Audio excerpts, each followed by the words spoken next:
All right. Hello, everyone. How's everyone doing today? Happy Tuesday. We made it through the weekend. Kinda, I think. Father's Day and all that. And hope everyone had a great Father's Day. Uh, tired. Our cat is making me tired. My wife's cat is making me tired. Waking me up 4 o'clock in the morning. Can't get back to sleep. It's not good. So very tired today. But I'm doing okay. Doing okay. How's everyone else doing today?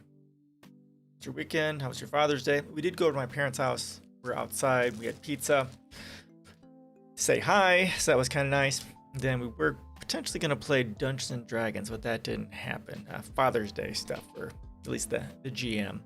So maybe, well, it's next weekend. Hopefully we'll play. Yeah. And that's pretty much it. I played a little bit of Humankind still. I think. I think I did. Yeah. Oh, and I was on Prime K's panel last night. Talked a little bit, not a whole lot. I'm a bit new to that scene, so I kind of kept to myself. But Amy C3 was on there, which is kind of cool to see her, and we covered a few issues, so it was interesting. Maybe I'll try and be on there again and talk about stuff. But it was cool. It was good to reach out, good to be a part of something, and I'm very happy that I had the opportunity to be a part of the panel. Get to meet a bunch of other people, at least a little bit. It's really humbling, being here on Twitch and just realizing how much I don't know anything about anything. Honestly, it's just so many people smart. Know so many things, and it's just an incredible place to learn many things on Twitch. So it's good. It's very good. And that's why I'm here, to do a lot of learning about politics and stuff like that. And I bet that's the way it is for many of you as well, to learn and grow into be a part of a community as well. So yeah, it was good. Yeah, it was good. It went from like 7 Central until about 10:30, and they were going to go into an optional section, which I had to get done with because my wife needs to sleep. So, yeah. Yeah. All right. How is everyone doing? Do you guys have anything you want to go over or talk about before we get started here? I know it's like super fucking quiet, but the way it goes. Here's the first thing we'll go over, and we covered something about this last week, and now we're kind of seeing the beginning of this, right? Anybody?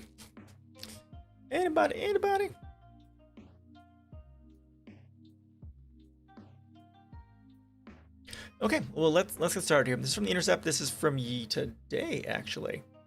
U.S. military training document says socialists represent terrorist ideology. And what did we talk about last week? We covered an article with the government looking at approaching domestic terrorism and that sort of stuff. Specifically talking about, we specifically said that this was going to be not put towards not just the right, and it will be a little bit, but it will also be used to suppress environmental activism, socialism, right, animal rights activism. Both of those were specifically listed in there. So here's the beginning of it, right? A Navy training document asks, anarchists, socialists, and neo-Nazis represent which terrorist ideology? Which terrorist ideological category?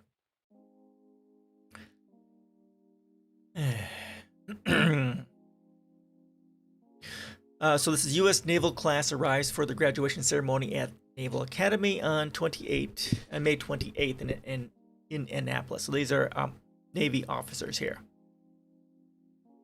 The Navy counterterrorism training document obtained exclusively by The Intercept appears to conflate socialists with terrorists and list left-wing ideology alongside neo-Nazis. I suppose both of which threaten the corporate power structures, right? A section of the training document subtitled Study Questions includes the following. Anarchists, socialists, and neo-Nazis represent which terrorist ideological category? And Alex, man, how you doing, man? I'm good. A little bit tired. The cat got me up super early this morning, but I'm doing okay. I got enough caffeine in me to keep me awake. How you doing over there?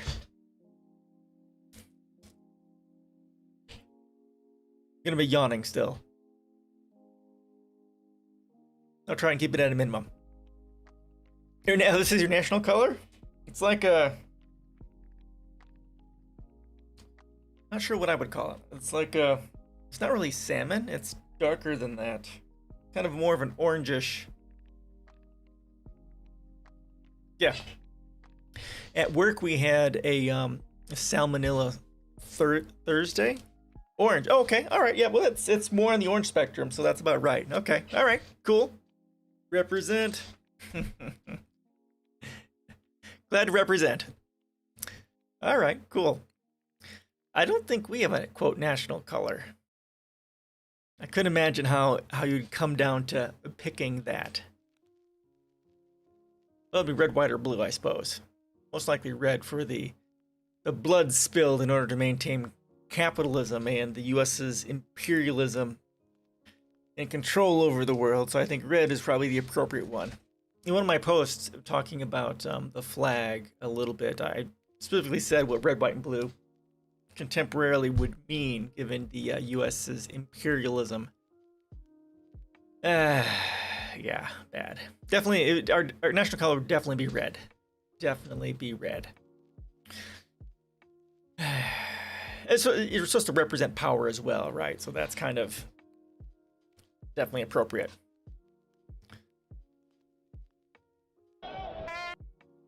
Dutch football supporters. Oh yeah, that's a sea of orange.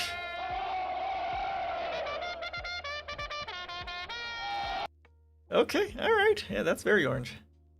Huh, neat. All right. Cool. And you've got red, white, and blue here too. But what is this? It's not your flag, is it? It's not. It doesn't look right. It's... Oh, it is. Okay, it is red, white, and blue. All right. I was wrong. Okay, that's your flag. And orange. All right, cool. Neat. Yeah, for us, it would be just red, white, and blue that we put on everything. You know that, Americans, that's that's our thing. Flags everywhere. Ah. Wrong button.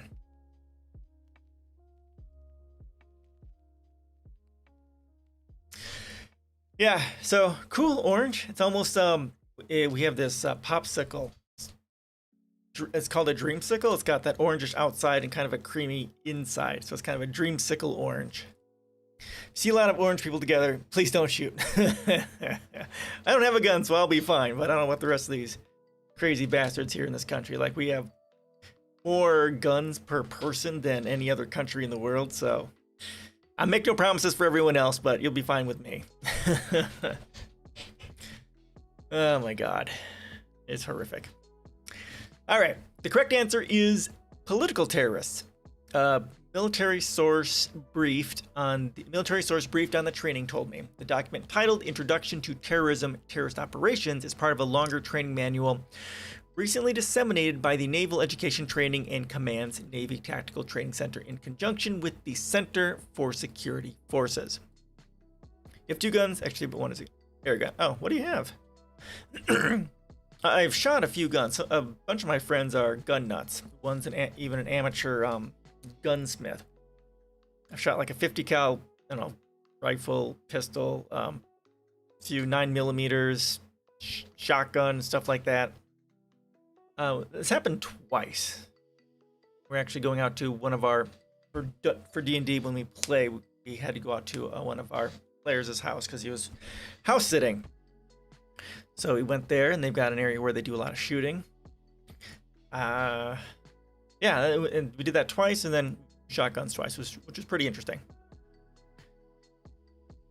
If I do want to get one eventually, but I don't have the time. I don't even have time, half the time. I don't have the time to do the things that I want to do. The gun that I would want to get is the Maxim 9, I think it is.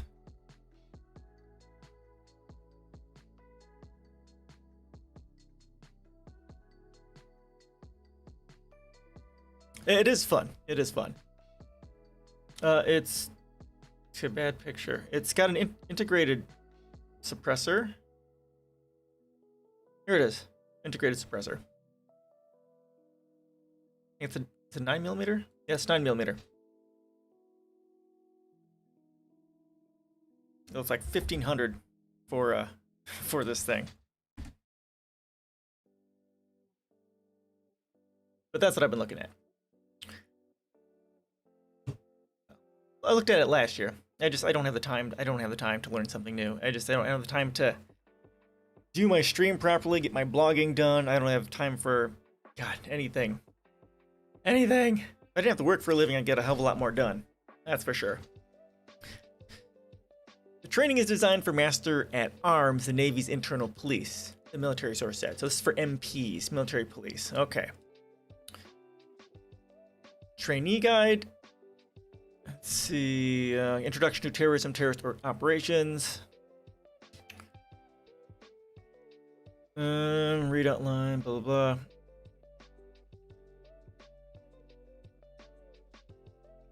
Anarchists, socialists, and neo-Nazis represent which terrorist ideological category? There we go. For training use only, yep. It's just ineffective training because whoever is directing the Navy anti-terror curriculum would rather vilify the left than actually protect anything, said the military official, who is not authorized to speak publicly, despite the fact that the most prominent threat is domestic right-wing terror. Right. Exactly. And again, we have to understand that the U.S. military isn't here to serve the people. It's here to serve corporate profit. And that's obviously why socialists were put in there as a broad, sweeping category for leftists, because actual leftists, are a threat to the capitalist power structures found in the government, right? Like I said, what they're planning on doing for this stuff is going to be used against leftists. Both the FBI and the Department of Homeland Security have identified white supremacists as the deadliest terror threat to the United States. In October 2020, the Department of Homeland Security issued its first annual Homeland Threat Assessment report, stating that white supremacists were exceptionally lethal and will remain the most persistent and lethal threat in the homeland. I fucking hate this word. It's like, for the motherland! Germany, communist Russia, right? You have a 6-hour X5 supermatch in a Walther SSP. Okay, well, let's look this up. The U.S. acting against leftists. No way. Never happened before, right? Is that a thing? Oh, give me mine. How you doing, man? I just noticed you. Well, let's see what these are.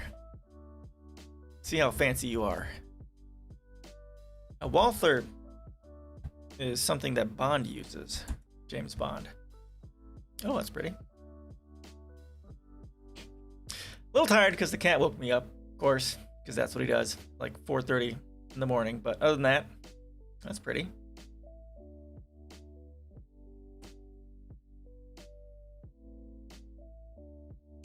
Oh. Is that what this looks like?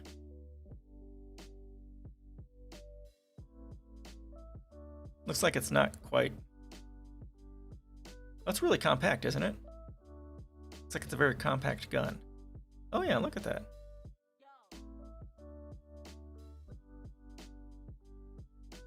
That's crazy.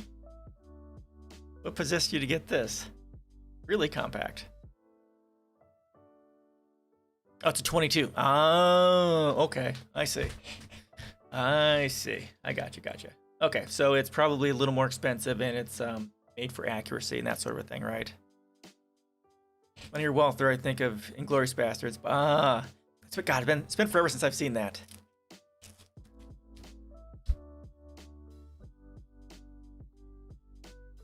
Cool. Never seen something quite like this. Neat. Good for you. All right.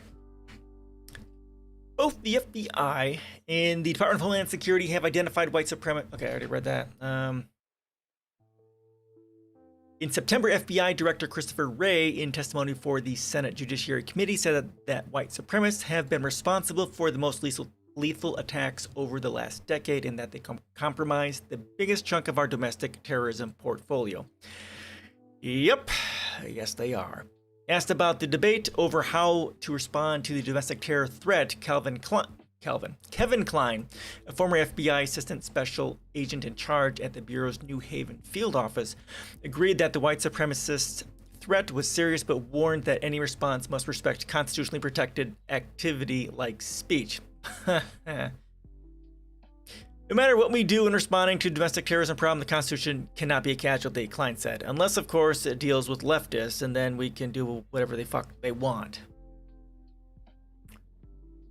While the right has been vocal with its concerns about being unfairly targeted for political opinions, media coverage of the Biden administration's focus on domestic extremism has paid considerably less attention to what it might mean for movements on the left, including the Black Lives Matter, Antifa, short for anti-fascist, and the environmental movement. Yep, which we went over last week. It specifically mentions them in there. When you have all those weapons on your stream in the political streaming sector, you might get the wrong audience. Yes, true statement. But hopefully, anyone who's stopping by, it wasn't on for that long. Hopefully. While the right has been vocal, okay. In fact, internal FBI documents I reported on in 2019 specifically list anarchist and environmental extremists among its counterterrorism priorities. Of course they do. So again, it targets the fossil fuel industry, which is one of the 4 deadly industries that owns the United States government. Ray testified last year to Congress that Antifa is an ideology rather than an organized group, a widely reported rebuttal of claims by President Donald Trump that Antifa was a terrorist organization. In the same testimony, Ray also stressed that the Bureau was pursuing any number of properly predicated investigations into what we would describe as violent anarchist extremists. And while he rebutted baseless claims that Antifa had instigated the January 6th assault on the Capitol, Ray also said that doesn't mean we're not looking and will continue to look. As The Intercept reported in a recent series, the Justice Department's handling of domestic extremism can often be arbitrated and disproportionate to any threat its targets may pose. One example of this is the Black activist groups, which, as former FBI agent Mike German has pointed out, the FBI has been targeting for many years. Much the same that they've been, targeting Malcolm X and Martin Luther King Jr., right? Leftists get targeted. There is, by the way, a big difference. You'll find information on good ammo on European channels and in America. Oh, really? Does it have to do with availability or just preferences, or? I bet you it has to more do with availability and having easier access to European gun versions and stuff like that. You tell me. Do you know why there's a difference?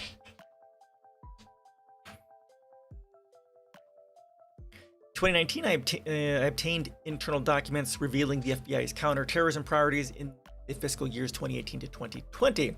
While the Bureau's 2018 priorities included right-wing groups like militia extremists, sovereign citizen extremists, and white supremacy extremists. It also included Black identity extremists and anarchist extremists. The FBI documents suggest without evidence that the term Black identity extremist grew out of the Black Lives Matter movement, which is not typically associated with violence. You get the most accurate ammo on the US, you get the ammo that deals. Okay. Yeah, that makes sense. That makes sense. The United States is about murdering with the biggest amount of blood. Interesting. The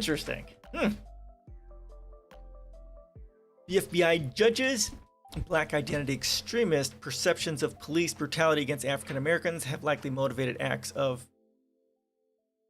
All right, 1 second. The wife is.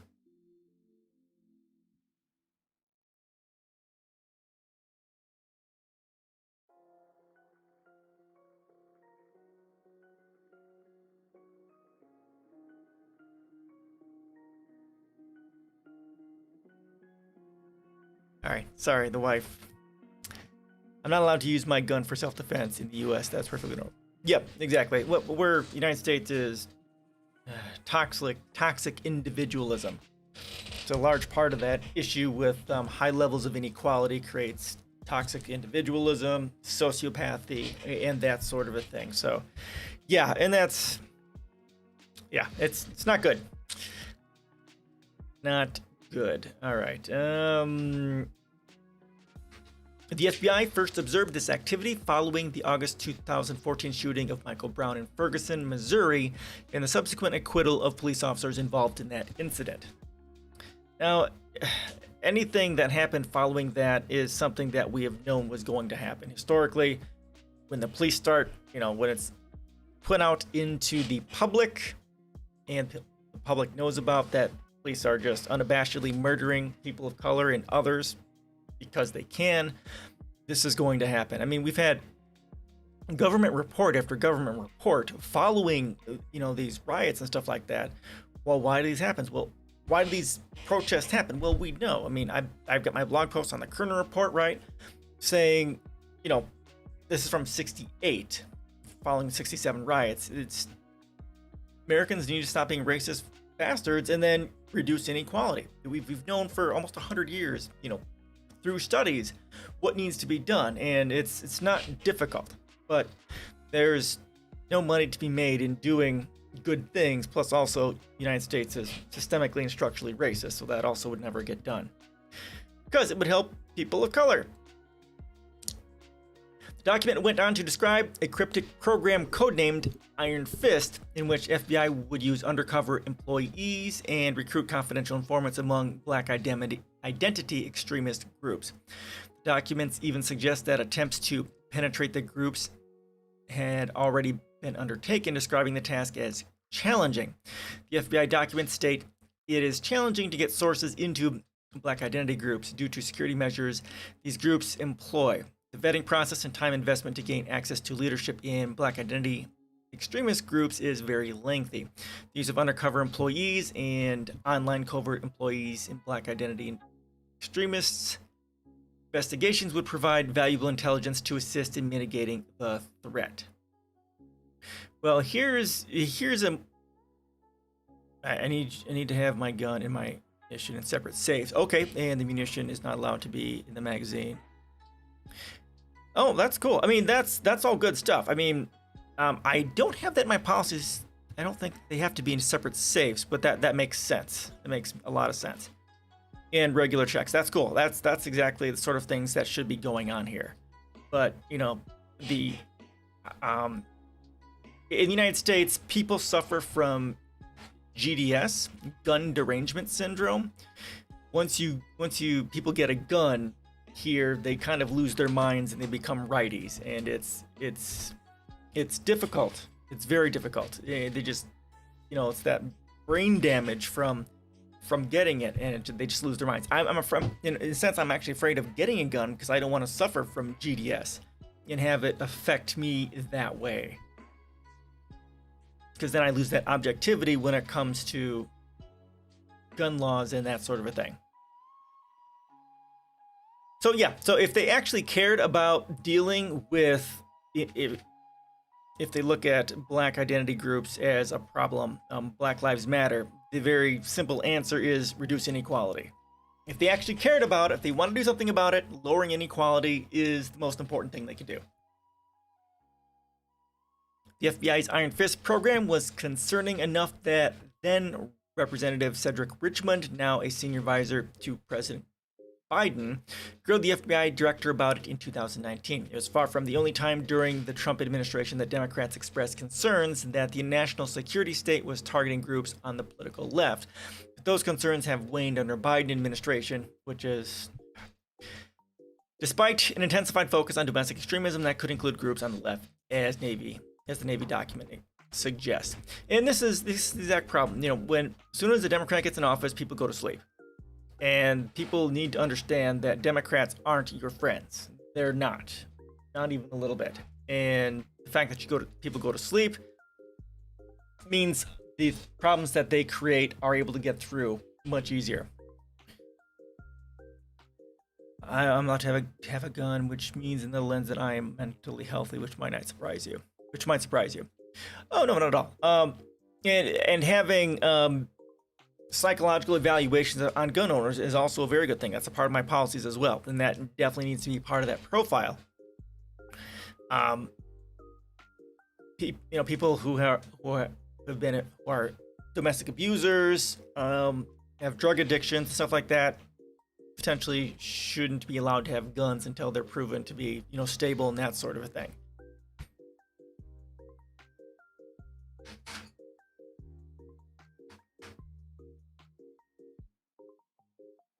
And and part of our problem here with this country is the Second Amendment, and it's seen by right-wing people as sacrosanct, even if they don't have a fucking clue what the Second Amendment is. It's just having a gun is a holy, divine right thing.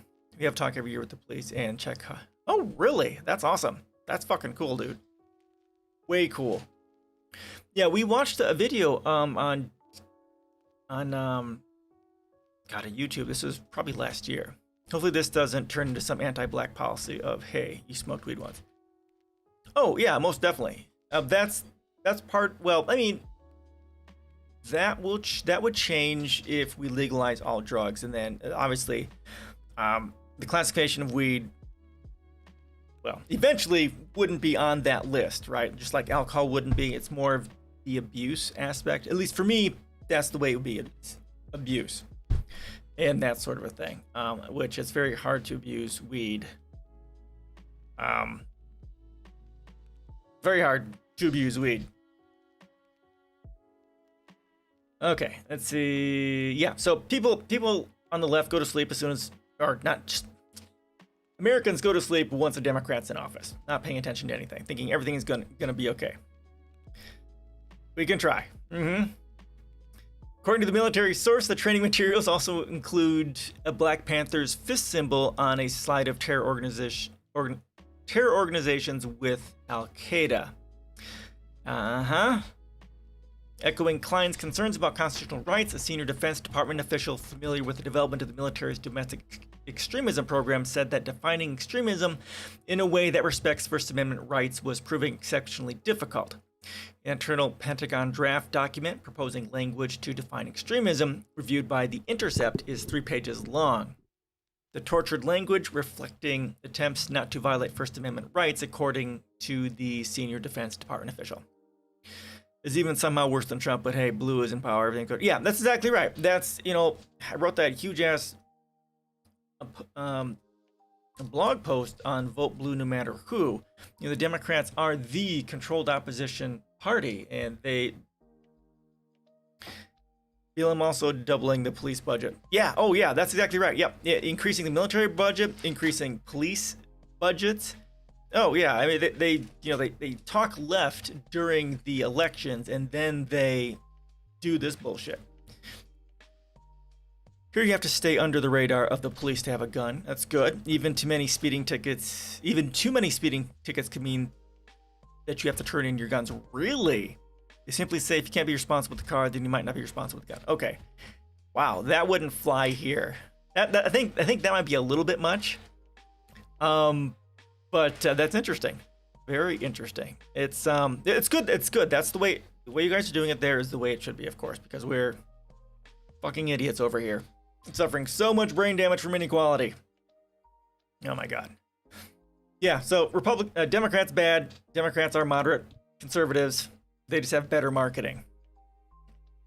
The Pentagon appears to be aware of the constitutional risks. A separate internal Pentagon document by the definition of extremism states, as appealing as the concept of a one-sentence definition may be, this would carry both practical and legal risks.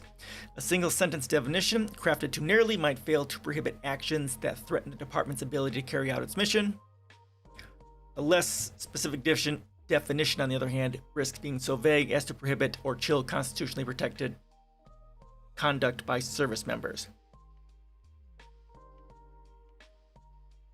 What about the people? I can't imagine they're going to be using this against military people. It should be about the people. The Defense Department did not respond to a request for information. Swiss has less strict laws and it works out fine if socioeconomic conditions might have an influence there. Who knows? Yeah, I mean, that's exactly the case. They lowered the level of inequality, the better things are and the less laws you actually need for freedom. That's why an absolute war on inequality is the answer to almost all of humanity's problems. If you have an aggressive conversation with your neighbor, you would lose your guns. Fuck. Wow. Not fucking around. Interesting.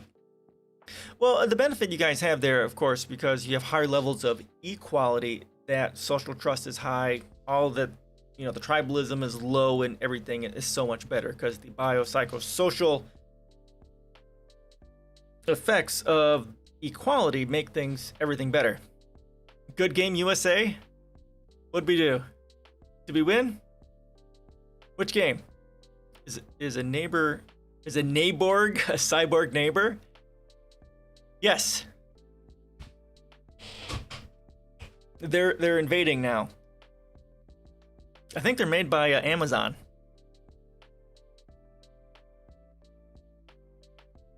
I don't follow sports. The only thing I actually watch, well, I didn't watch anything last year, is Green Bay Packer games for American football. Sounds like this year is probably going to be a mess too. My family watches religiously. My nephew watches religiously. He's really, really into it. He's got statistics and everything, and I just haven't had time in years to really get into it. Streaming, politics. You're allowed to shoot cyborgs if they come from outer space. Well, that should be the way it is. What about lizard people? As long as they're from outer space, or what if they work for Amazon? Oh no, drones and cyborgs that they control ground and airspace now, waiting for Amazon Mesh Network. Yes, that's exactly right. That's exactly right. Yeah, and that's that sort of we've watched some videos on how amazing Amazon's centralization is and how much they control their centralized economy. It's amazing with their computing power. Yeah, it could exactly be that Amazon may turn into Skynet and then taking over the world. Another reason to Bezos, right?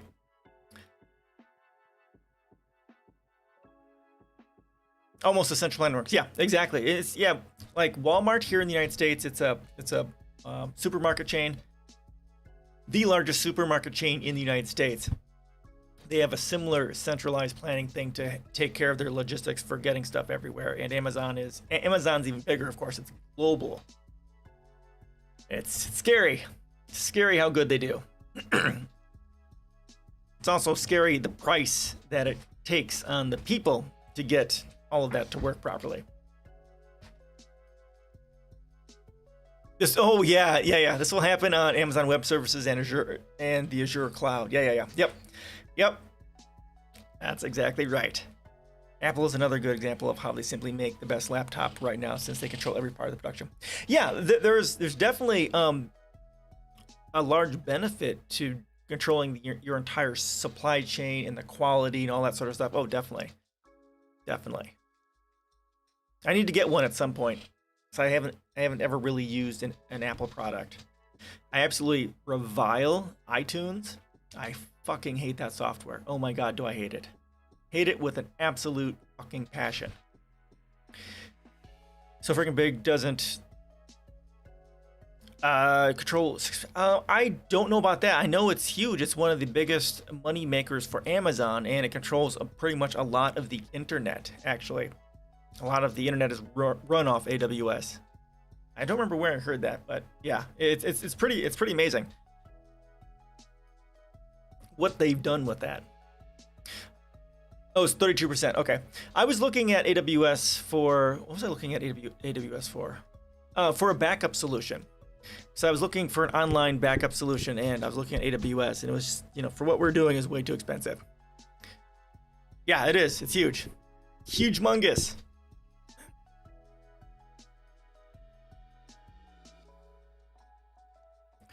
All right, so there's that. More U.S. freedom. Freedom.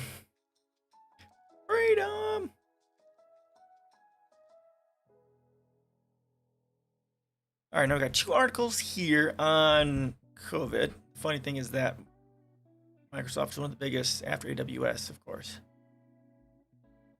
Really?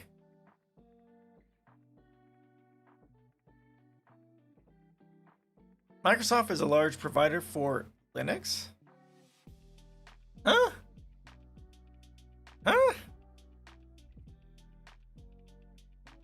Yeah, I was kind of hoping AWS would be cheap too, because I really needed another backup solution so I could have remote backups. But it's for a terabyte or so. It's expensive. Now, have you guys heard about Windows 11? I'm kind of hoping that they'll do much like Apple did, is shift to a Linux-based core, or at least a Nix-based code, or Nix code base for the next Windows.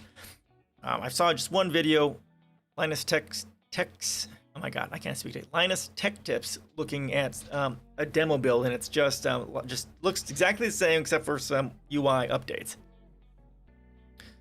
Use, of course, Linux for servers. And Azure provides a lot of servers. Oh, so... Oh, okay. Okay, so... I see. And yeah, it would be based for the console. Would be awesome if you could use GitHub. Oh, yeah. Yeah, that'd be cool. That's, Windows would be so much more stable if they had a Nix base, and they could also contribute so much more to the Nix universe for software and open source stuff. Not that they would, because they're a bunch of money grubbing capitalist bastards, but the option at least would be there if they shifted to a Nix base for Windows. It would be pretty awesome. Pretty awesome. But we'll see. We'll see when it comes out how it's going to go.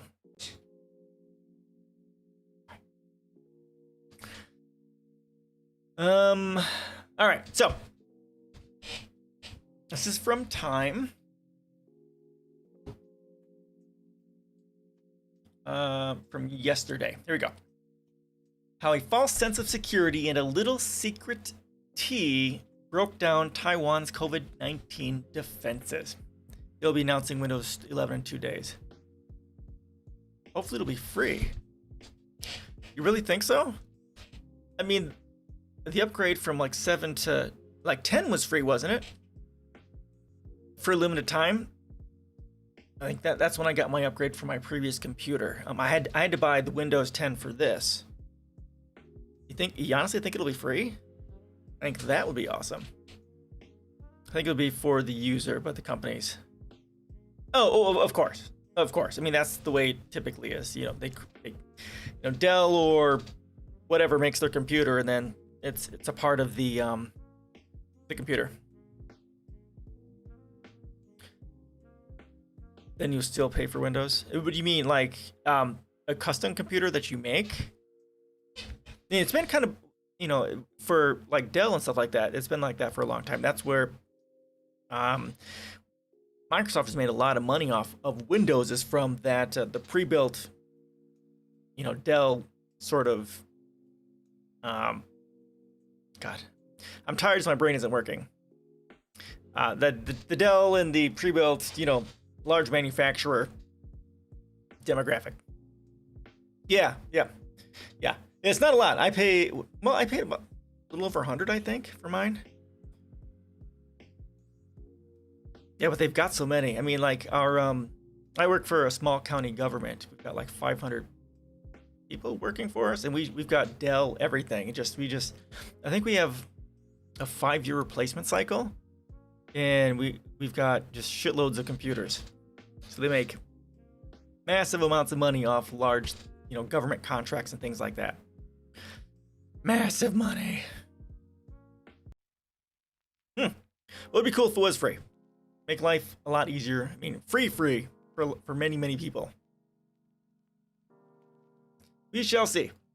All right, so Taiwan. Got to make this bigger. I think they make that back with trial versions they put on your PC.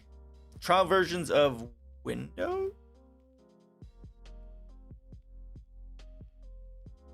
I've never had a trial version on a new PC purchased. Have you had a PC with a trial version?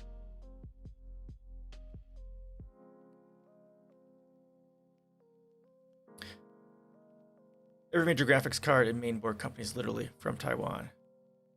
Oh, yeah. Oh, gotcha. Yeah. All the bloatware that's thrown on there. Yeah. Windows, I had a trial on there for Windows. Yep, gotcha. Yep, makes sense. Yeah, so the companies pay for having the trial software on there to hopefully get you to upgrade or to sign up for. Yep, true statement. Foxconn is Taiwanese. Okay. Yeah. Okay, that makes sense. Huh, interesting. All right, so, and freaking TSMC, which is the most sophisticated chip maker worldwide, produces basically every Apple chip. Okay. Are they in Taiwan too? Or are they China? Japan.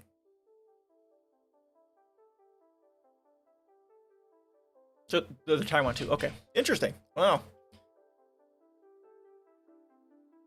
Yeah, I hear this talked about when looking at the graphics cards. Well, it's been a while since I've looked at this, but the graphics card makers and for NVIDIA and AMD and all that sort of stuff.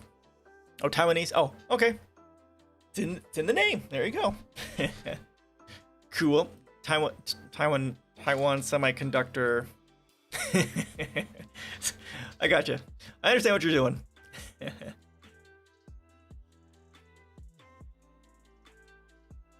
All right, here we go. Taiwan. COVID. After almost 18 months of nearly unblemished success keeping the coronavirus pandemic at bay, including the world's longest streak of case-free days, Taiwan is now in the grip of its first major COVID-19 surge. Total cases, which has been below 1,300 through the entire pandemic, have surged to more than 3,100 in the span of a week. Many offices have sent workers home to the streets. The streets of the capital, Taipei, have cleared out, and the government has begun scrambling to secure vaccines to improve one of the worst inoculation rates in the developed world. Now, one thing I would like to see with this statistic is like, what percentage of the population is that? Now, obviously, it's going to be pretty small. Even as compared to the United States, what percentage of the population is it? As a comparison. Till recently, Taiwan had contained the COVID-19 pandemic better than even the other most successful countries. New daily cases per 100,000 residents, a 7-day rolling average. The global average is currently 8 cases per 100,000. Oh God, look at this. Taiwan is way the hell down here at 1.2 per 1,000. And then South Korea is, right around there too. And who's green? Australia, New Zealand, of course, is low because they really went hard. Vietnam too. Okay, cool. This friend, Bill, Jeff, and Elon is going to sleep. Okay, man. Have a great night. Stay COVID-free and have a great week. We'll see you later. Thanks for stopping by, man. Appreciate it. Bye-bye.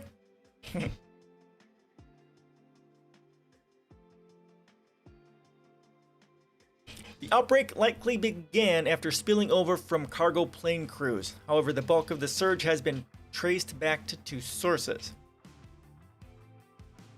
So, folks, the chip shortage is already a huge problem, and now COVID on the rise. They have quite a few questions. Oh, yeah. Yeah, that I never even thought about that. Well, their cases are so low that it may not impact things quite as much. Although, of course, like they're talking about here, the significantly they're not vaccinated, so that might be a problem. I mean, they know how to combat it and to deal with it now that they know it's breaking out. So they should be okay, hopefully. Hopefully they will be okay. However, the bulk of the surge has been traced back to two sources: a local Lions Club, international gathering, and tea houses in the red light district of Taipei's Wanhua neighborhood. The two clusters were at first thought to be unrelated until a former president of the Lions Club revealed that he had visited one of the tea houses. Naughty, naughty. The movement of the civic leader in his 60s, nicknamed by Chinese language media the Lion King, show he had at least 115 contacts while potentially infectious, and reveal just how vulnerable the island of 23 million was to a major outbreak. Okay, so 23 million.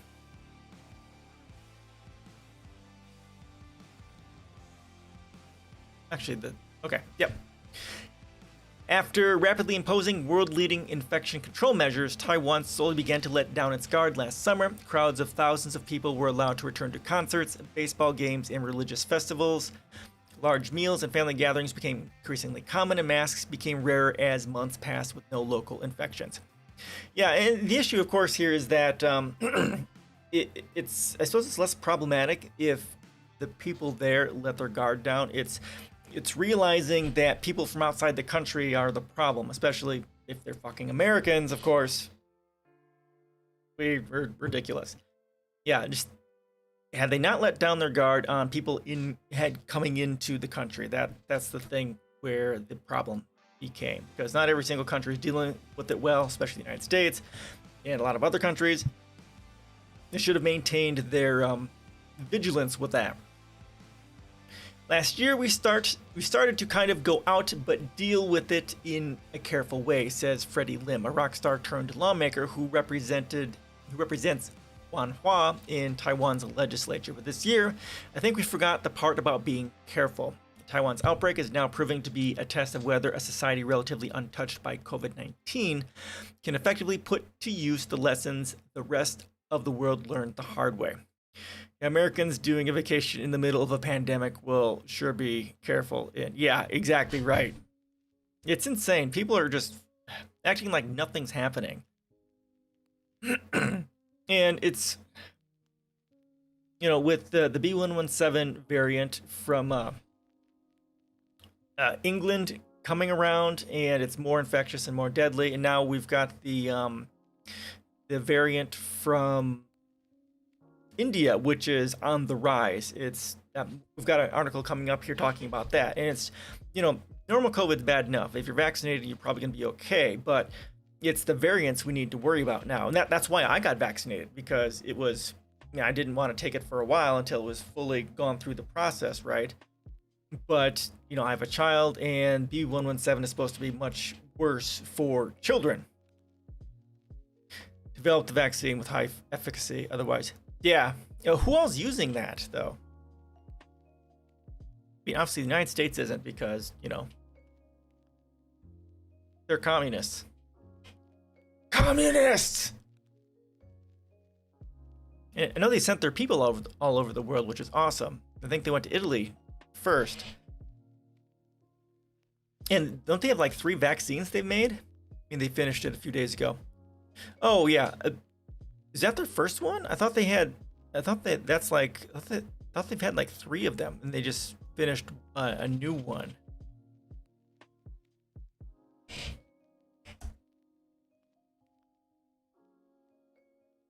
Yeah, not the first one. Yeah, okay. Yeah, that's kind of what I thought. Yeah, they're really doing a great job with it, and that's awesome. And then again, these vaccines should be open sourced and just given to everyone. And the United States specifically, and we can say fuck Bill Gates for that bullshit. Okay. How Taiwan's COVID-19 defenses failed. Taiwan's fight against COVID-19 began on December 31st, 2019. The day the first reports emerged of a mysterious viral pneumonia in Wuhan, China. By January 2nd, 2020, health officials began screening arrivals from mainland China. Authorities set up temperature checks and stronger border controls in the following weeks, before the World Health Organization had even confirmed that the virus was spread by human-to-human transmission. Otherwise, we will not keep up with the vaccinations before new mutation. Yeah, and that's exactly right. They profit more important. Yeah, that's exactly right. That's the way we should be looking at this. If we don't we should be just giving out, open sourcing the vaccine, giving it out to everyone so that we can put a stop to it so we don't have to deal with more variants. Because the more variants mutate, it's going to become worse and worse, much as we're seeing with the B117 from Britain and now the Indian one, right? It's about infinite growth. Yes, make it do. That's exactly what it is. That's exactly what it is. I mean, they've already said that it's probably going to take a booster vaccine every year to keep up with the variants, which is exactly what they want. Just like you're saying, it's all about the monies. Doesn't matter how many people die, because that doesn't make them money. Capitalism. Fuck capitalism. Okay. Self-ruled island, which is claimed by Beijing, implemented strict infection control measures at hospitals and was among the first places to close its borders to nearly all non-residents and order strict quarantines for anyone who did arrive. Awesome. Masks were distributed to the population. Awesome. It made mandatory in places like mass transit by March. Meanwhile, police closely monitored travelers to ensure they adhered strictly to quarantines, and contact tracers pried deeply into infected people's movements to ensure close contacts were found and isolated. Exactly. That's exactly what we should have fucking done from the very beginning. This right here. I mean, it's not fucking rocket science. I mean, we know what needs to be done. And I'll bitch about this when we cover this, right? We know the science behind what we need to be doing. It's not complicated. I mean, this right here, this is what we need to be doing. Lockdown, mask, isolate, contact trace, do nothing for months and deny everything. Exactly. I mean, of course, that's what Trump did, and he even called it a hoax, right? But Biden said he wasn't going to do anything. I mean, fuck that guy.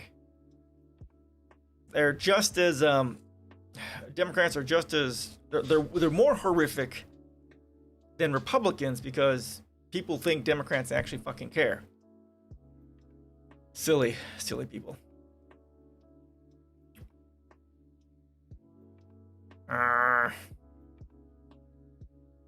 All this meant that by mid-April 2020, Taiwan had only about 400 confirmed cases. At the same time, the US was reporting more than 30,000 infections per day. The success was 17 years in the making, dating back to the 2003 SARS outbreak, which also originated in mainland China and killed dozens on the island, says Dr. Chen Chen-Jen, who served as Taiwan's vice president until last May. He's literally the worst. Well, he's so bad. Biden is so bad. German state media pretended like everything is back to normal. Yeah, well, if they don't, then, the American government will start messing with Germany in whatever way, and it's just not good for business, because the United States is a big fucking imperialist bully. And whatever the United States does is pretty much what Europe is going to do because of money, and it's ridiculous. And Democrats are worse than Republicans because people think that they're the good guys, but they're not. Yeah. As long as you civil war crimes are okay. That's exactly right. As long as you change your language, like the kids in cages are still kids in cages, but they call it something differently. Therefore, it's okay, right? I mean, right after Biden was president, and the first 100 days passed, that's what people have been saying. War crimes are okay as long as the language is sanitized. Exactly right. Exactly fucking right. Yeah, exactly. Just don't make it sound so bad. It'll be just fine. It'll be fine. Chen, an epidemiologist and former health minister, helped to design and lead Taiwan's COVID-19 control measures. So why did those protocols fail after holding out successfully through the worst of the pandemic? Life will find its way out, as said in Jurassic Park. Chen tells Time, the virus will always try to replicate, to mutate, and it becomes more and more infectious. The majority of recent COVID-19 cases reported in Taiwan are the virus variant first found in the UK. Okay. I didn't think that was the right one. Okay. Okay, so this is the British variant getting into Taiwan. Yeah, Jurassic Park. Pretty much the only parts that are quoted are Jeff Goldblum's line, right? Because I think that's his line. First found in the UK, which scientists believe is more easily transmitted. Complicating this is the fact that many patients have only minor symptoms or none at all and don't know they're spreading COVID-19 until it's too late. Yeah, and this is the big problem with it. The British variant tends to be, I guess, asymptomatic more, and so because it's asymptomatic, no one has a clue that they're spreading it.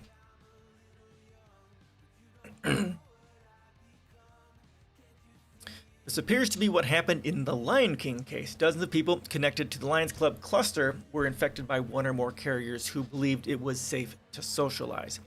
But lax adherence to the island's safety protocols also played a role. Taiwan's current community outbreak began in April with cargo plane crews at the Novotel at Taipei's Taoyuan International Airport. The hotel violated COVID-19 rules by housing quarantined flight crews and non-quarantine guests in the same building. Okay, yeah, there we go. There we go. The laxness in the quarantine. In mid-April, Taiwan also lowered quarantine requirements for non-vaccinated flight crews from 5 days to just 3 days. How does that make any fucking sense?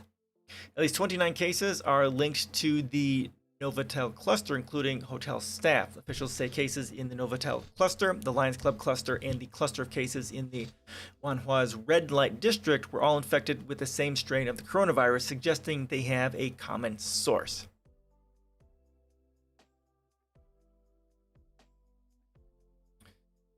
Taiwan's tea shops become a COVID-19 breeding ground. Yeah, and this is one of the reasons why I haven't gone out to any place to eat. I mean, because you go to a place to eat, you take off your mask, and you're fucking breathing the air, and everyone else is, and guess what? Someone's got COVID, and people are gonna start dying and getting sick. I mean, it really just pisses me off. Like last year, right after, like, I don't know, April or May, whenever the state Supreme Court overruled the mask mandate by our governor, people were in the bars. Like nothing had happened. Like we're not in the middle of a pandemic. And that's the way it is now. I walk around town and then there's people in the bars, in restaurants, like nothing is going on. And it just boggles my mind. And yeah, I want to go out to eat. I've been just dying to go to, we have a local kind of sports bar. And they've got this amazing Southwest chicken. It's got jalapeno bacon on it, which is mind-blowing, and jalapenos on it, and it's just awesome. I haven't gone there at all in the past year, and it's just killing me because I want some. I could order it out, which is what the wife said, and I haven't done that either because early off, I think last year they actually had someone who was infected. Not that they haven't learned something from that and they're not taking precautions or whatever, but still, it makes you a little bit gun shy when they've, last year had someone who wasn't, they had two people that were infected. But I want to get some. Chen, now a distinguished professor at the Academia Sinica in Taipei, also concedes that he and others behind Taiwan's COVID-19 surveillance program never envisioned how the shadowy world of Taiwan's hostess tea shops would be uniquely vulnerable to spreading COVID-19 like wildfire. How the fuck is that a thing? How could they not see these being a spreader? There's food, people taking off their masks. Many of the Wanhua tea shops are relatively innocent. Clients are mostly older men who have tea with middle-aged hostesses who keep them company and make conversation. However, some reportedly operate as fronts for brothels and employ migrant women who are in Taiwan illegally. I mean, hello, how is this not going to be problematic? I don't. Does not compute. It's not hard to see how COVID-19 would ricochet easily through such an environment. The shops are often poorly ventilated and dimly lit. It's also common for patrons to bar hop from shop to shop and mingle with multiple hostesses and other patrons. Hello? There's no way that you can wear a mask in the tea houses, no matter if it is with sex workers or just normal tea houses, because you are eating food, you are drinking tea, and you are singing. You're singing. And so on, says Lim, the legislator for the area. Yeah, I mean, that's actually a kind of a sweet idea, but yeah, no, it is a neat idea. Um, it helps with the loneliness sort of a thing, which is that's a good idea. But yeah, during a pandemic, I mean, hello, keep your fucking mask on. Combine that with customers who aren't eager to tell contact tracers or their own families that they visited such an infamous area, along with marginalized workers who may be hesitant to come forward. And the red light district in Wanhua has become the catalyst for more than 1,000 of the infections reported across Taiwan. Chen says health officials didn't believe the tea houses would be a problem because 2 previous cases where COVID-19 patients went to other so-called adult entertainment venues didn't result in transmissions. Come on, people. This is just... You got fucking lucky. Hello?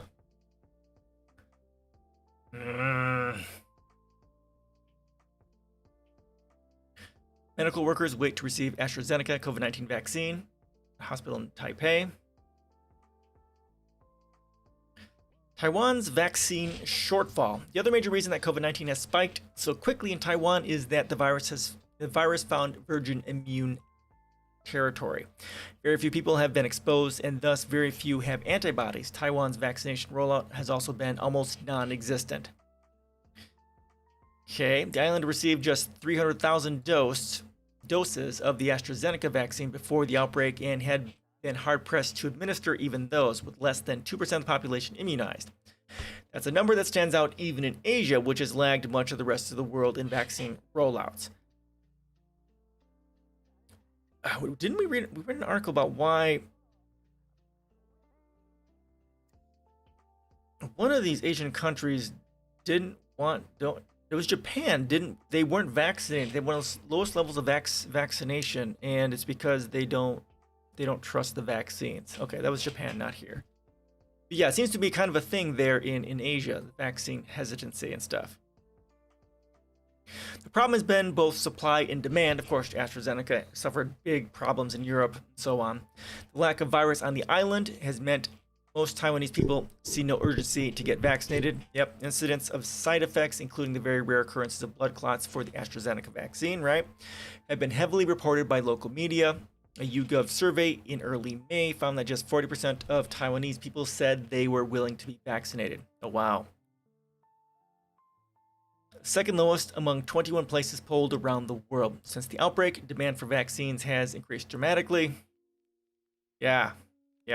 Britain continues to top the list of nations where people are willing to already have been vaccinated. Okay, 90%.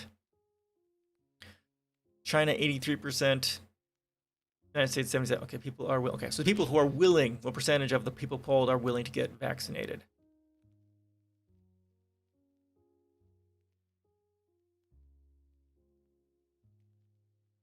Okay, all right. Taiwan also waited until after COVID-19 vaccines were authorized by other regulators to begin striking deals to buy them, says Chen. By then, most of the first batches were long snapped up by other governments, many of which had helped fund their development.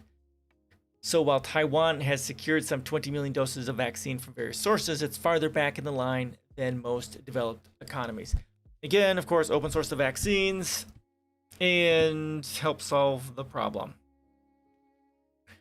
Government in Beijing, which, yeah, and this is kind of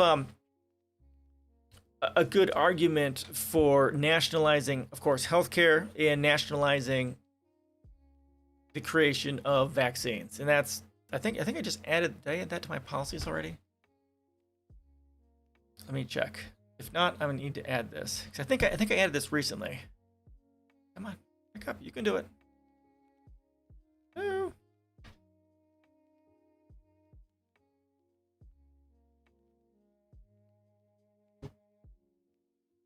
Hello. Respond, damn it. There we go.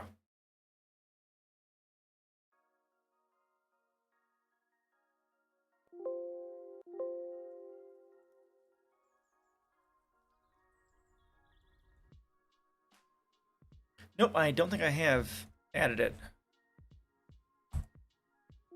Okay, I need to add it. I need to add that to my policies.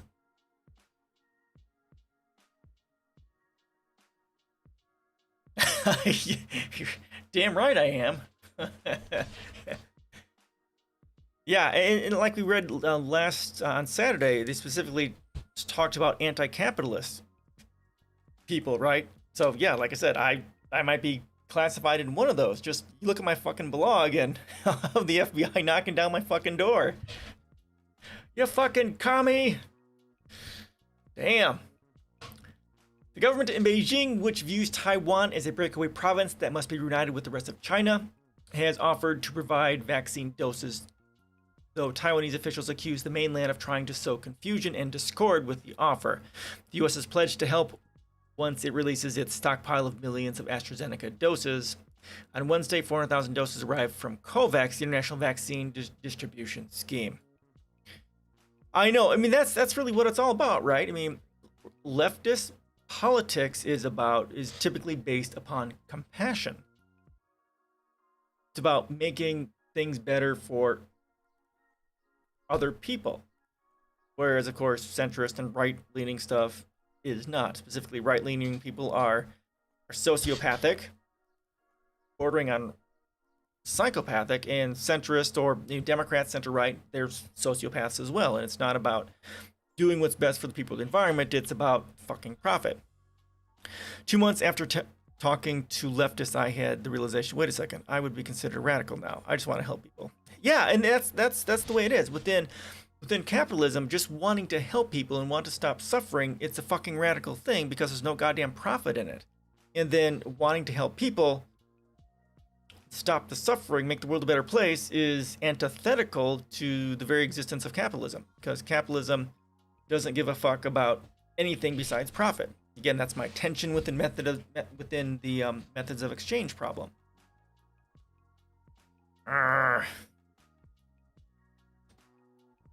Taiwan's two domestically developed it's frustrating as fuck. I mean, how do you teach people to have compassion? I mean, it's talking to capitalists who are so brainwashed. It's like, universal healthcare. How is this a fucking conversation? Well, I want to pay for someone else's. Go fuck yourself, dude. You're gonna pay half as much for everyone to have access to healthcare. That part is it's really just economically. If you're economically conservative, you are going to pay half as much for fucking healthcare, and everyone gets access to healthcare. You're saving 50% or so on what it costs for healthcare, and everyone gets healthcare. I do have a post started on that, the kind of a quick case for healthcare, and that's one of the things I talk about in there. I have a lot done on it, but I haven't. Again, I didn't have to work for a living. I get a lot more done. That's one of those arguments. If you are against universal health care, you are not conservative. Okay, Taiwan's two domestically developed vaccines. I paid. Yeah, exactly. I paid off my. Yeah, exactly. As long as I'm okay, fuck you. That's what it boils down to. And then, just like it typically goes, right? As soon as they are affected by something, then their tune changes just like that. As long as they're not affected, they don't give a fuck about anyone else. It's fucking infuriating. Fuck you, I got mine. That's what it's all about. Taiwan's two domestically developed vaccines may be more likely to fill the gap. Okay, so they do have vaccines made. Okay, good. The government has promised to begin rolling them out in July following the completion of phase 2 safety trials. Okay, I bet you they started later as well, which have been carried out on 4,000 test subjects for each vaccine. Chen says that unpublished studies of the two vaccines showed they provoke similar antibody levels to other vaccines that are already proven effective in fighting COVID-19. The government plans to authorize the vaccines before completing phase 3 efficacy trials. Okay, so they're going to do something similar that we have done. Emergency use authorization. God, whatever this is, it needs to fucking go away.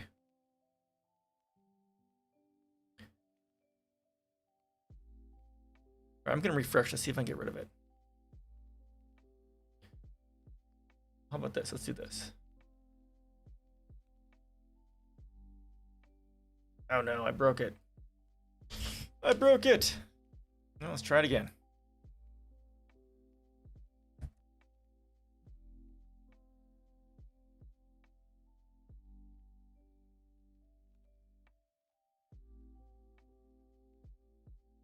There we go. Got past that. Woohoo!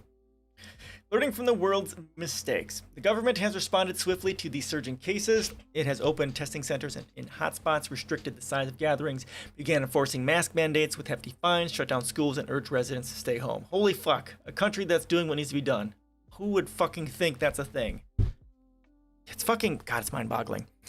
Every time I stepped up the education ladder, they made fun of at least one and congratulated us for basically being better people now. People with the best grades are rewarded in special events. They shit on socialism and communism. You don't see our system as capitalism anymore, but you see it as the only viable system there is. Brainwashing, yep. Government's active people, yeah. It does exist. I mean, it's hard to believe, right? It's fucking hard to believe.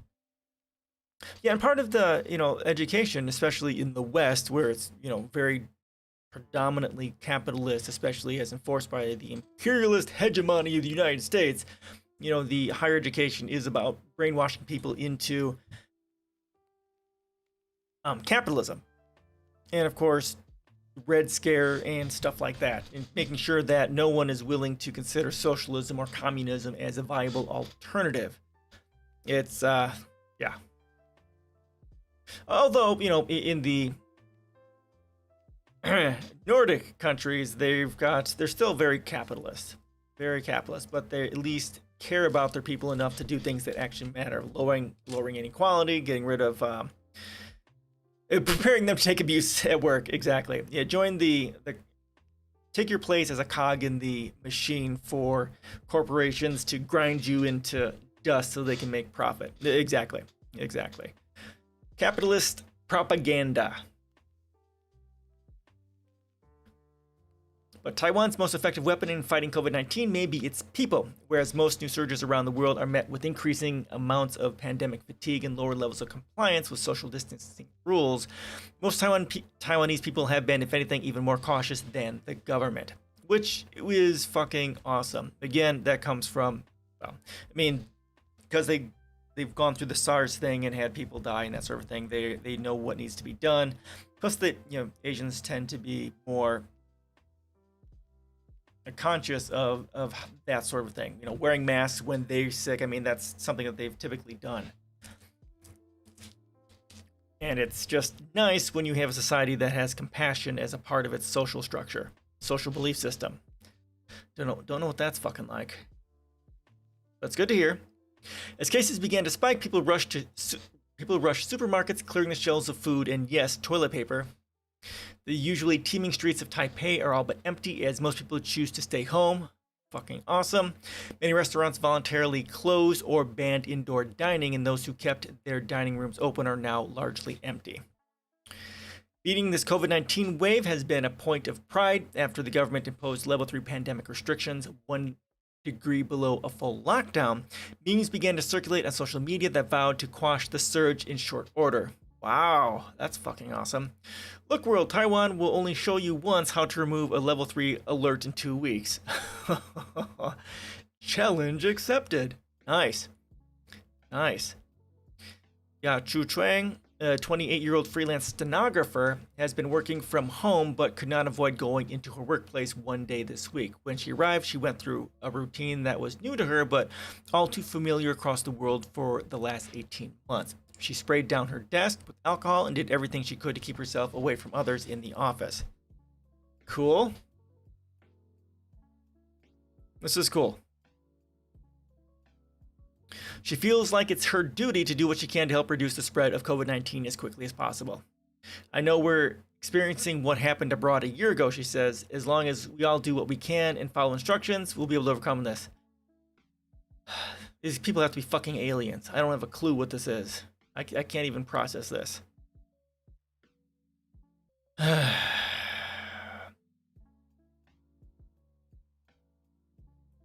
don't even know. It just, this isn't a thing here. This is not a thing here in this country. They act like nothing's going on.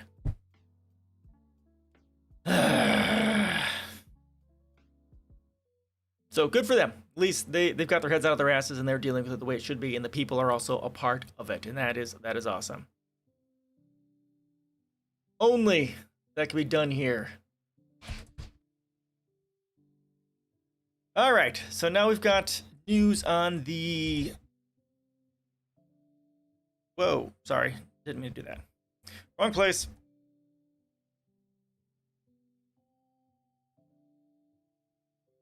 Too much there, so I guess I better get rid of some of this. There we go. Now, I don't remember... I mean, yeah, they have the privilege to simply not care. Yeah, and it's... Yeah, again, we talk about capitalism and how, you know, monetary systems is a violation of our interdependence. And that's that not caring about other people, because why the fuck should I care about other people? It produces that sort of a mentality, that sociopathy, right?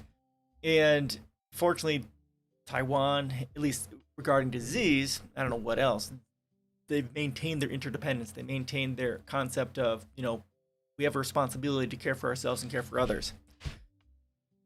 I also have this privilege, but it honestly just hurts to do nothing.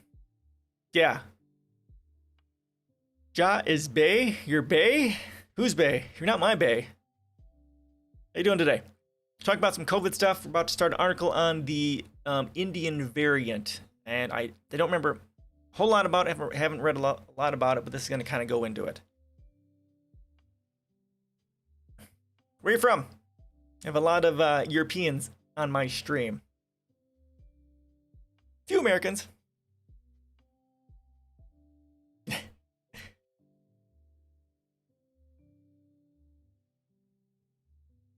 I'm from Wisconsin, South Central Wisconsin. I'm a leftist political streamer, veteran, Iraq War. I blog about politics. This is my blog, and I also have my own policy site too, if you're new.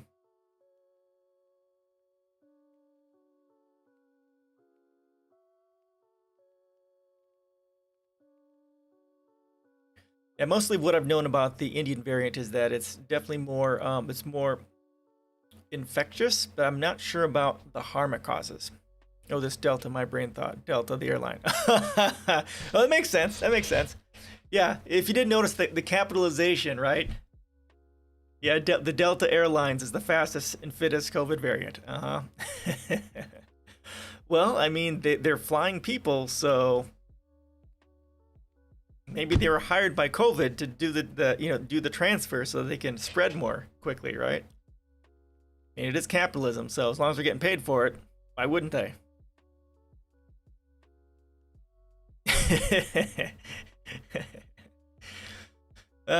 World Health Organization says Delta is the fastest and fittest COVID variant and will pick off the most vulnerable. And this is from yesterday, isn't it? What is this from? When the hell is this from? Oh yeah, from yesterday. Yep. The highly contagious...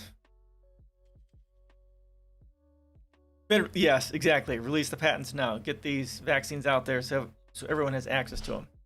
Stop murdering people for fucking profit, you bunch of ghouls.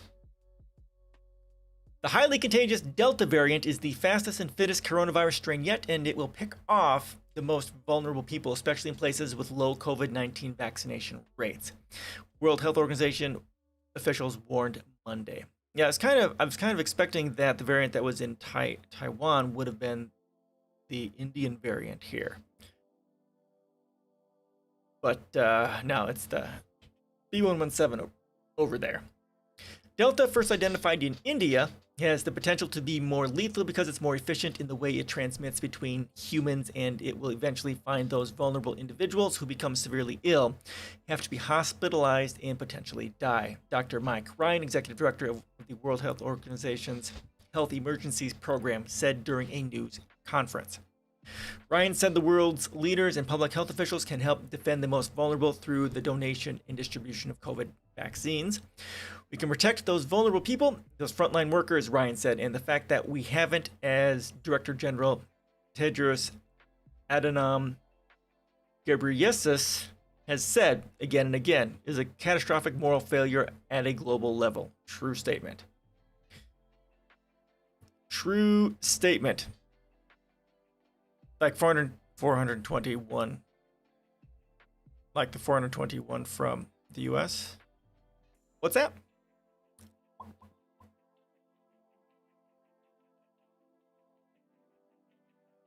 What do you mean?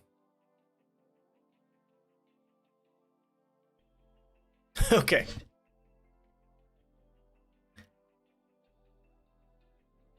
The World Health Organization said Friday that Delta is becoming the dominant variant of the disease worldwide. The agency declared Delta a variant of concern last month.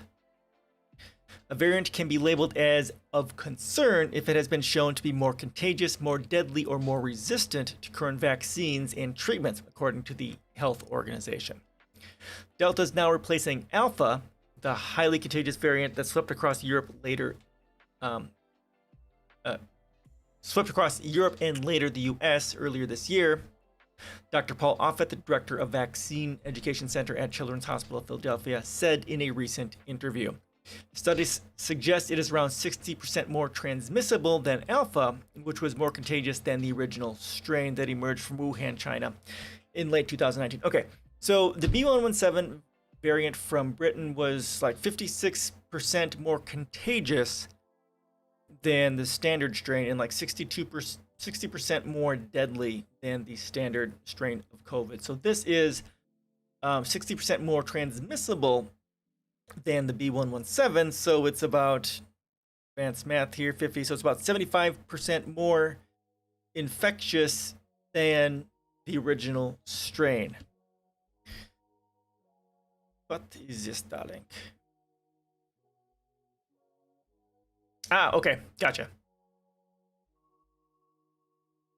Oh, donated. Okay, to Trinidad and Tobago. Okay, I see. Only 480 donated.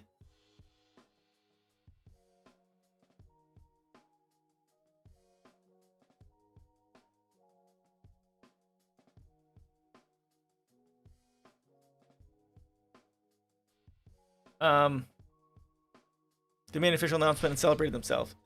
Oh, really? God, this is fucking stupid. God, it's so fucking stupid. Murdering people for fun and profit. Yeah, capitalism. Okay. We need to vaccinate now. Get everyone vaccinated now, Offit said. Delta has spread to 92 countries. Maria Van Kerkhove, the World Health Organization's technical lead for COVID, said Monday. It now makes up at least 10% of all new cases in the United States, according to the Center for Disease Control and Prevention, and is on its way to becoming the dominant variant in the nation. Oh, I wasn't aware of that. Yeah, I've heard it made landfall, a while ago, but I haven't heard anything about it since last year. Yeah, 10% of all new cases. And the thing is, this is only if people are actually tested. One of the things that we found early off in COVID was that, like, Finland, when they first started doing this, they did random testing, which was awesome.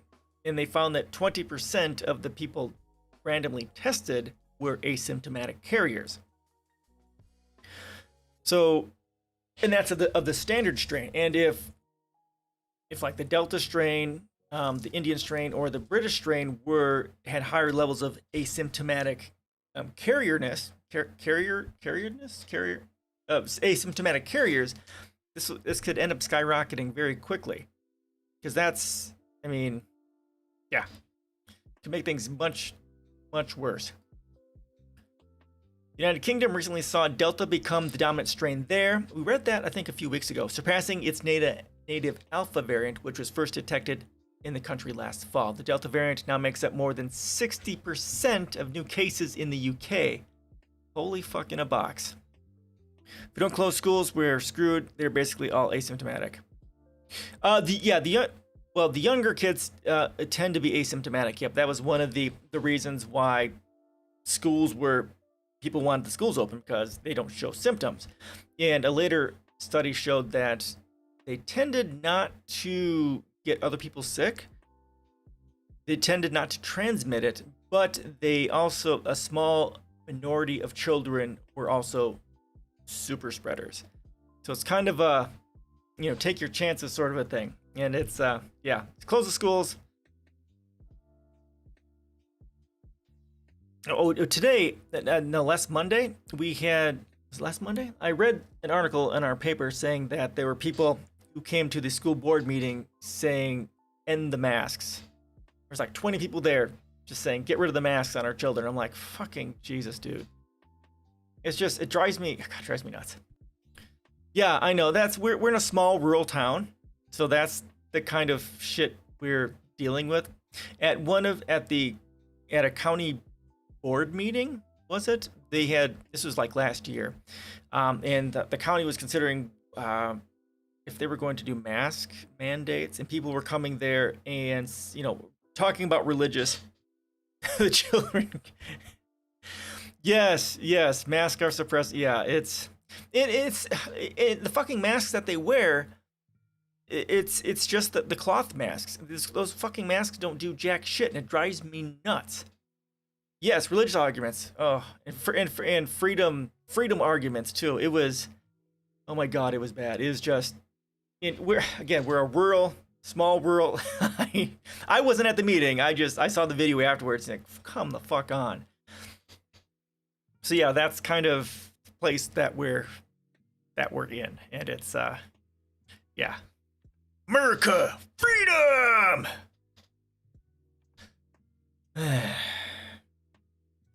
All right, so yeah, the Delta variant now makes up more than 60% of the new cases in the UK. Oh, yeah, I'm just filled with rage every single day, and it's just difficult being here. World Health Organization officials have said there were reports that the Delta variant also causes more severe symptoms, but that more research is needed to confirm those conclusions. Yeah, and that's what I've heard as well when we originally started. We've originally heard about this. It was more contagious as well, but they weren't sure if the symptoms were worse. And I was hoping that they would tell us whether that was true here or not, but they still don't know. They don't know for sure yet. Don't know for sure. That's what I had originally heard, but that hasn't been verified as they're talking about here. So I really want to find that out. Come on, guys. Do the fucking science. Science it already. Come on. Still, there are signs the Delta strain could provoke different symptoms, than other variants. Oh, what the fuck? No variant has really found the combination of high transmissibility and lethality, but Delta is the most able and fastest and fittest of those viruses, World Health Organization officials said Monday. Wonderful, darling. Wonderful. This particular Delta variant is faster, it is fitter, it'll pick off the more vulnerable more efficiently than previous variants, and therefore if people are left without vaccination, they remain even at further risk, Ryan said.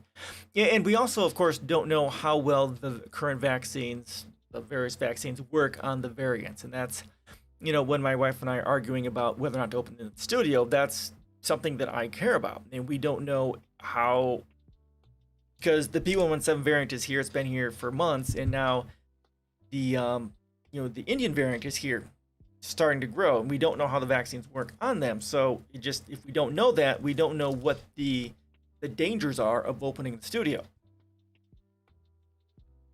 and what risk that opening the studio poses to us and our family and our friends and everyone else and all the students and stuff like that. We don't know what we just don't know. Van Kerkhove said, unfortunately, we don't yet have the vaccines in the right places to protect people's lives, of course, because capitalism. The World Health Organization has been urging wealthy nations, including the U.S., to donate doses or just fucking open source your goddamn vaccines, you garbage faces.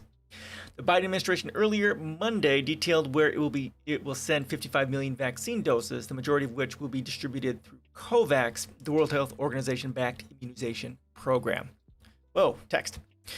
We have 8 years to turn climate change around. Delta is on the rise while patents still exist. AI ethics scientists around the world are warning us like epidemiologists before COVID, and nobody listens to them. Holy shit, the world is burning and we're steering towards doomsday. It's hard not to go, oh, it's not. I mean, yeah, that's what we do here, right? We're full doomer here. And, you know, just like the meme goes, right? All these disaster movies start with governments not listening to scientists, right? And that's what we've got here. And of course, this is all about capitalism, right? Because there's no real profit to be made in solving problems. No immediate profit. That's the big thing, right? And of course, the sociopathy involved with capitalism and inequality makes them not give a fuck about people dying in the streets as long as they make profit. These vaccines are highly effective against severe disease and death. This is what they are intended for, and that is what they need to be used for, Van Kerkhove said.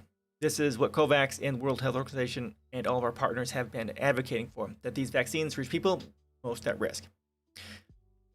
Yeah, oh yeah, and it's just going to accelerate even more, right? Because with climate change warming up the world, releasing the viruses and the bacteria from the permafrost in those areas too, so it's gonna fucking snowball, and you know, not just the direct effects with climate change and climate refugees and food and water shortages. We're also going to have to deal with more and newer diseases as well.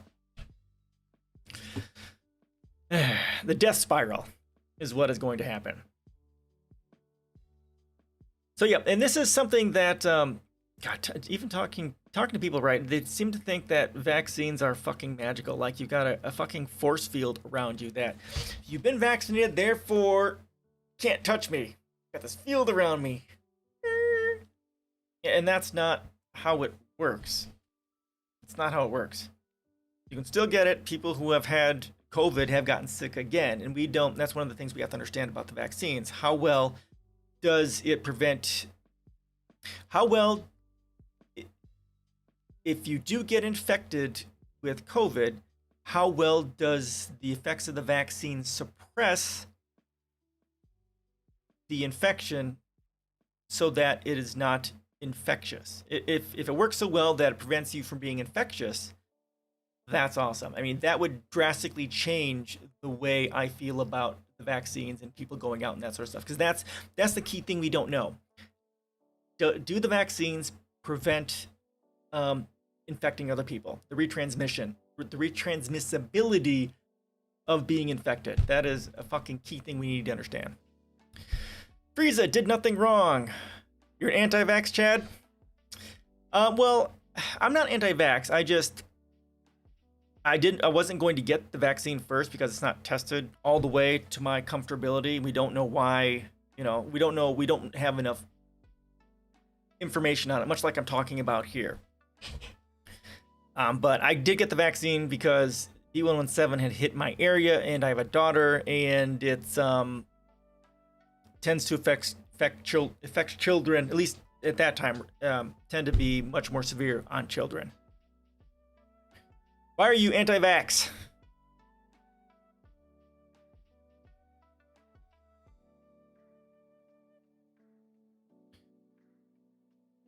And yeah, and this is I live in the most affected city in Germany. Oh, do you? Oh, you're in the danger zone. Okay. Yeah, fucking tourists. It's probably most likely American tourists. Well, no, some of the in the Nordic countries, they're just, some of them are also not not dealing with this correctly as well. So it could be American tourists, but it could definitely be some of the other people too. I'm in a demographic that's, You don't trust the system? Yeah, and I bitch about that here too. We've got the vaccine court and the concept, that the vaccines are there for money, not necessarily. I mean, they're there to kind of do their job because they have to, because that's how they make their money. If they don't do their job, they're not getting paid. But yeah, it's gotta get vaccinated. For me, it's not about my survival rate. I have a good immune system. It's not about my survival rate. It's about the survival rate of others. Me getting the I'm paranoid about this stuff. I wear my mask. I social distance. I'm an introvert. I don't fucking go anywhere, right? So for me, it's not about if I'm going to get sick. For me, it's about compassion. It's about making sure others don't get sick. I don't know, but I'm fairly certain I'm going to be the one who will survive it, but you just don't know, right? But I'm less worried about me getting sick as I am, well, my family and anyone else I come in contact with. You have no idea, if anyone you meet has a comorbidity, and you have no idea if anyone they know has a comorbidity, because there's that, 6 degrees of connectivity. You can't sue if it fucks you up. Yep, true statement. And that's something in my policies that no long-term side effect studies. Yep, exactly. Big Pharma has killed lots of people like me with their opium. Yeah, no, you're exactly right, and I feel the same way. And I here's my policies. I blog about politics here, and these are my policies here. In case you're super bored, want to go to sleep.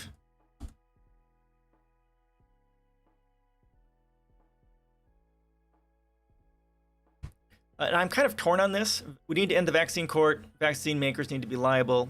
Vaccines need to be appropriately tested and approved. Their approval through the FDA should not be bought and paid for by corporate lobbyists and dark money. And we should not be testing vaccines on innocent and second and third world countries because they have less protections and are easier to exploit. Right? It's there are problems with it, and we also need. I'm also going to add in here. We need to open source the vaccines as well. That's a big thing we need to do. Actually, for us here in the United States, we need to nationalize the vaccine production and open source the vaccines as well.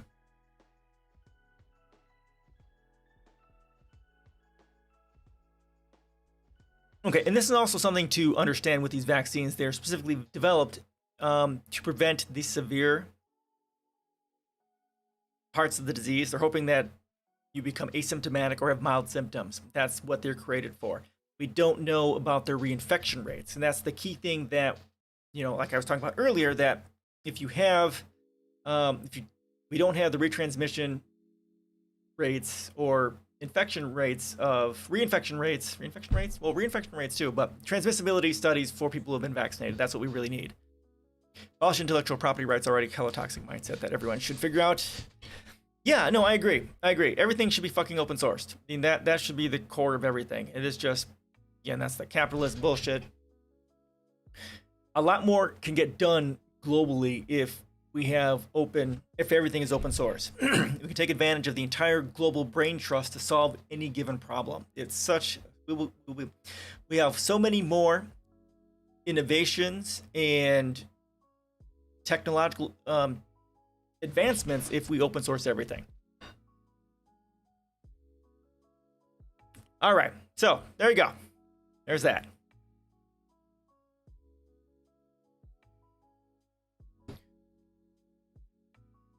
All right.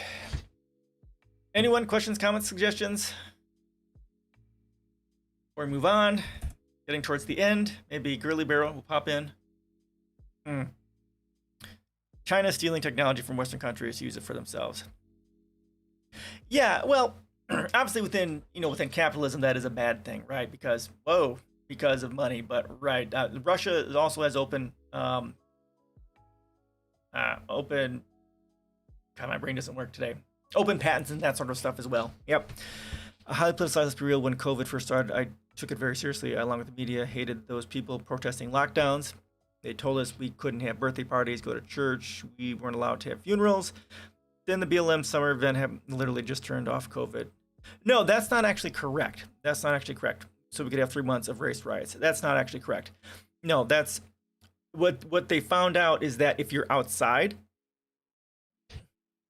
what they found out from that is that if you're outside, because of the air and the sun, the chances if you're going to get infected is much lower. That's what they found out from that. It's not that they didn't cancel anything. It's not bullshit. It's just that if you're outside, you're much safer. And that's what the studies show. Following that we're following the riots and stuff like that. That's what the study showed. It's not that it's canceled. It's not that they didn't care. It's that if you're outside, the wind and the sun make it much less likely that you're going to get infected.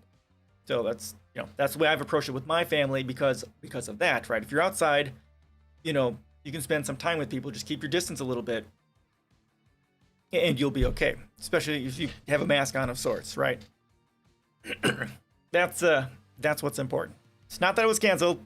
It's that if you're outside, it's going to be okay because the air. Or if you're careful and you keep your distance, you can be okay. Okay, one last. Okay, we can go through this one. All right, good. Okay.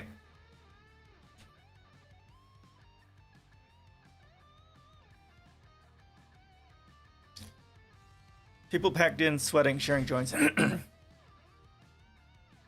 Yeah, some people definitely got infected. It's a lot less because they're outside.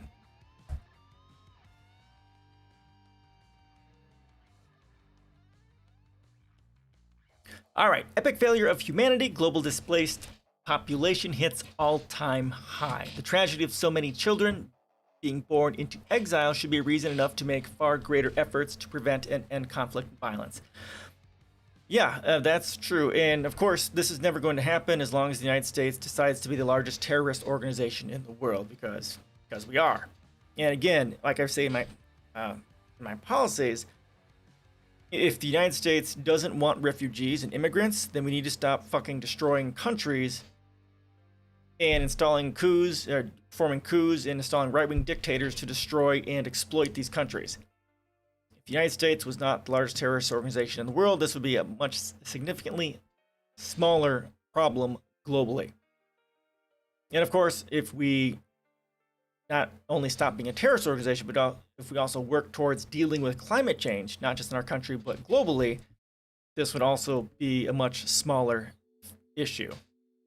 Okay, this is from just a few days ago.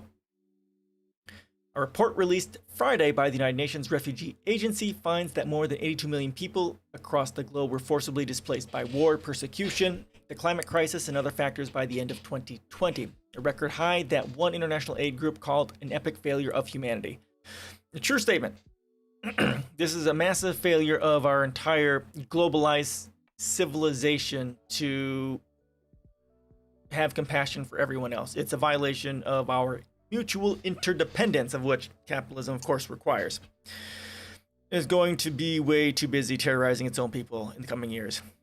Oh, yeah, most definitely. Most definitely. And again, you talk about capitalism and its horrors, and the government serves the corporations and the rich. That, as things get worse in this country, of course, as we see with the BLM, Black Lives Matter movements, and environmental activists, that they're more than willing to murder and, terrorize people who are actually doing good things instead of the right wing. The right wing gets away with everything. So, oh yeah, the people who are actually doing good things are going to get a beat down, and that's what the government has always done. Yeah, exactly, and that's the way it should be, right? Expand this worldwide, and that's what we need to do. Nationalism is a part of that disease of separation. Nationalism is a part of that which allows this to be a thing, because as long as it's not happening to me in my country, I don't care. And that's what people are thinking, and that's what has to stop. What happens to these other countries, these people here, affects us here in this country as well. Order is very important, very real. Exactly. I mean, they don't exist, and they are what divides one group of humanity from another portion of humanity. And that division, that label, it's part of that structural violence inherent to labels as violence, right? Nationalism is part of that labels as violence problem. because it separates us. As long as we're separated into tribes, we don't really care about what happens to other people, to other tribes, or not other people who are not a member of our tribe, whatever that is. Behind each number is a person forced from their home and a story of displacement, dispossession, and suffering. Filippo Grandi, UN High Commissioner for Refugees.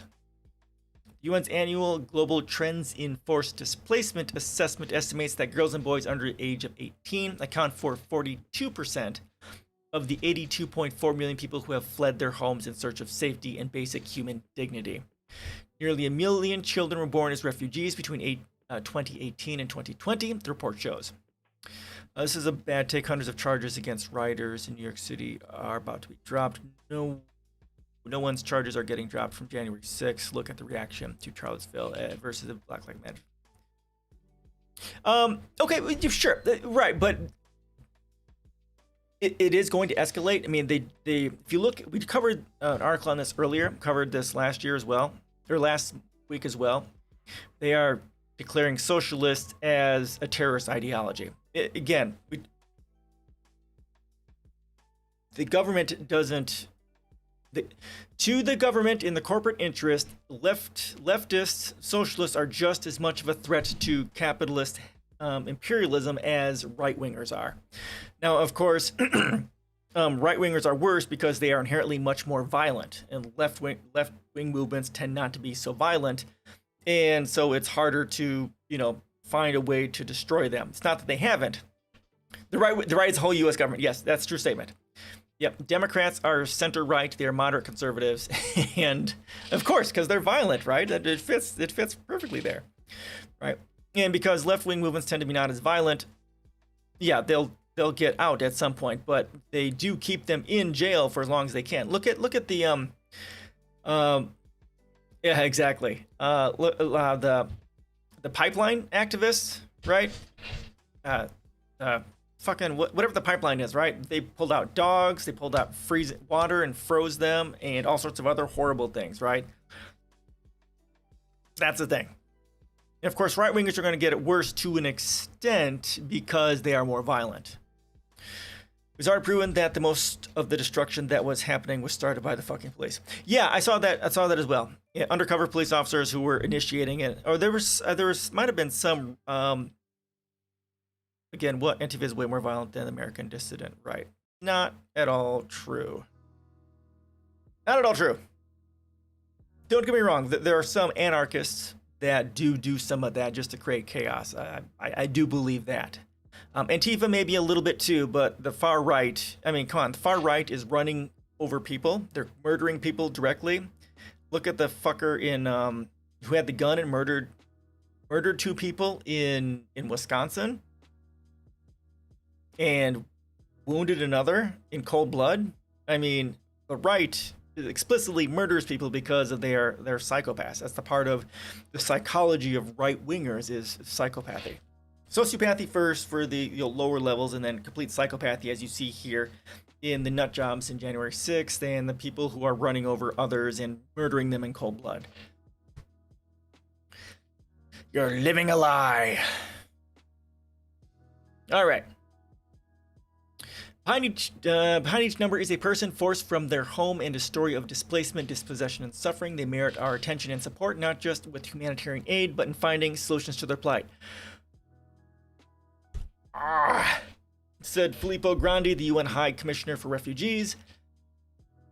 The tragedy of so many children being born into exile should be reason enough to make far greater efforts to prevent and end conflict and violence. Okay, so just like we say, I say, right, that the United States is the largest terrorist organization in the world. We are the problem for most of it. Not all of it, of course. Not all of it, of course. But if the United States would stop engaging in coups and raping countries for their resources, things would be radically different. Like Central and South America specifically would be a very different place if the United States was actually there to, help grow them and help grow these countries and make them more profitable and better places to live instead of exploiting them for profit. The United States is the largest problem globally. And just like I say in my post here, right? Let me go ahead and pull this up real quick.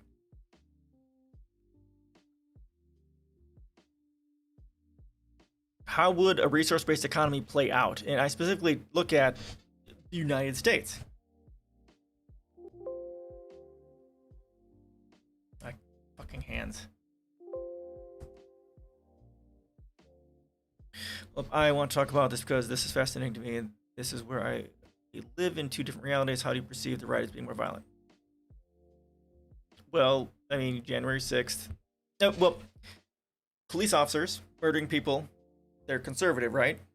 They're murdering people of color indiscriminately and getting away with it, right? And the very psychology of being right-wing is sociopathy. Because in order to be conservative, you have to be a sociopath, because that's the core psychology of it. And by virtue of that, and just by virtue of that, they are.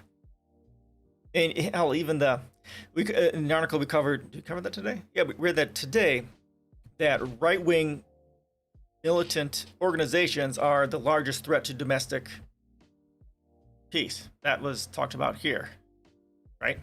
They talked about that in here. This is we covered this earlier. And 2019 FBI said that right-wingers are the greatest threat domestically. So cops are just right-wing now. Well, yeah, they did because they had to. But also cops let them into the Capitol as well, right?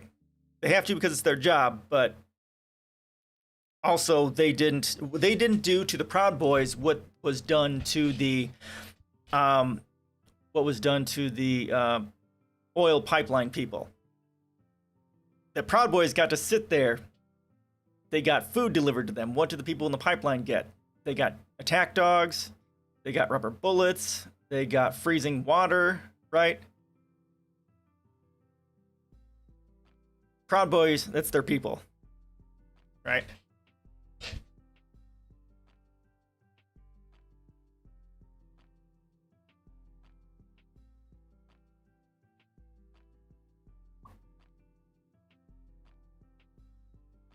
Yeah. Oh, definitely. I mean, it was quite obvious.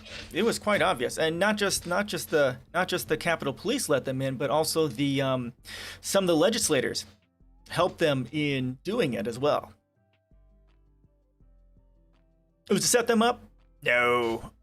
Why? Why would it be to set them up? I mean, because the right wing, the January 6 people and the Capitol Police they're the same people, and some of the legislators let them in as well. Why would it be to set them up? What's the logic in that? Oh, you're kind of thinking this as a psyop in order to get this sort of stuff passed, so they can crack down on leftists. Okay, sure. I mean, it could be. It could be. I mean, just like we're talking about here, the new training manual classifies leftists as terrorists, so that. Sure, something like this happening as a red flag event. Is that what that's called? A red flag event in order to pass something like this. Sure, I mean I could believe that. I mean, it's not like Trump had anything to do with it or anything, and he didn't provoke any of it. So I mean,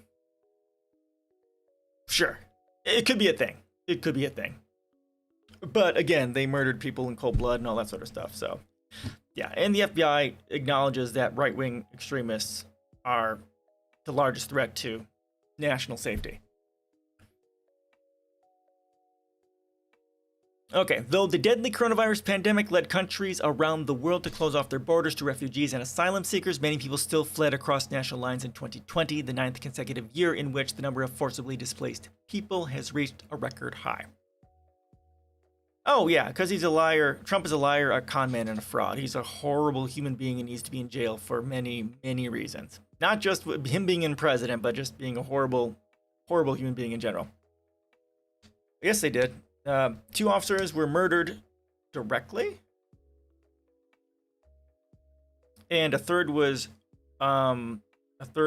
hurt in critical condition, and a Capitol Police killed a lady through gun. Or whatever, because she was trying to go somewhere she shouldn't have, which is kind of ridiculous.